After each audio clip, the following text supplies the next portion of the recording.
Et si la voiture que vous aimez aujourd'hui était déjà en train de vous faire perdre des milliers d'euros sans bruit, sans voyant, sans aucun avertissement? Pas parce qu'elle est mauvaise, mais parce que le marché ne lui pardonnera jamais. Aujourd'hui, on va parler des voitures qui détruisent discrètement leur valeur de revente, même quand elles sont agréables à conduire, même quand on en est fier, et même quand la marque vous a juré que c'était un bon choix. Restez jusqu'à la fin parce que la dernière catégorie surprend presque tous les propriétaires. Ce n'est pas une vidéo contre les voitures, c'est une vidéo contre les regrets financiers. Parce que la valeur de revente n'a rien à voir avec l'amour qu'on porte à une voiture. Elle dépend uniquement d'une chose, la confiance du prochain acheteur. Et certaines voitures ne l'obtiennent jamais. Les voitures luxe trop optionnées. Sur le papier, c'est le choix parfait. Gros moteur, finition haut de gamme, toutes les options cochées. Mais voici la trahison. Plus une voiture est complexe, plus elle fait peur à la revente. Suspension pneumatique, aide à la conduite avancée, écran partout. Ces options n'augmentent pas la valeur, elles augmentent le risque. À la revente, l'acheteur ne voit pas du confort, il voit des réparations futures. Résultat, les versions les plus chères perdent 30 à 50% plus vite que les versions simples. Vous avez payé plus, le marché vous pénalise.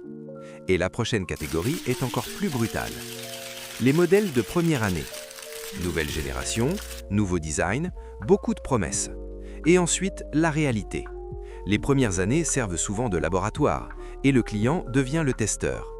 Bugs électroniques, moteur encore non éprouvé, rappel discret. Même quand les problèmes sont corrigés plus tard, la réputation, elle, reste. À la revente, les acheteurs hésitent, les concessions baissent l'offre, la cote chute. Vous aimez votre voiture, le marché se souvient de ses défauts de jeunesse. Et la prochaine catégorie touche directement l'ego. Les voitures plaisir à mauvaise réputation.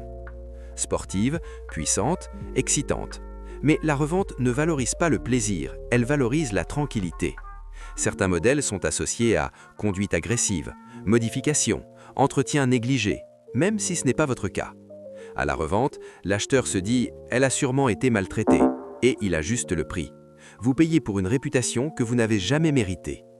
Mais maintenant, on entre dans une zone encore plus dangereuse. Les marques qui ne savent plus qui elles sont. Certaines voitures perdent de la valeur, non pas à cause de leur qualité, mais à cause de l'image de leur marque. Un jour premium, le lendemain généraliste, puis électrique, puis abandon de modèle. Le marché déteste l'instabilité. Quand une marque change constamment de direction, les acheteurs se retirent.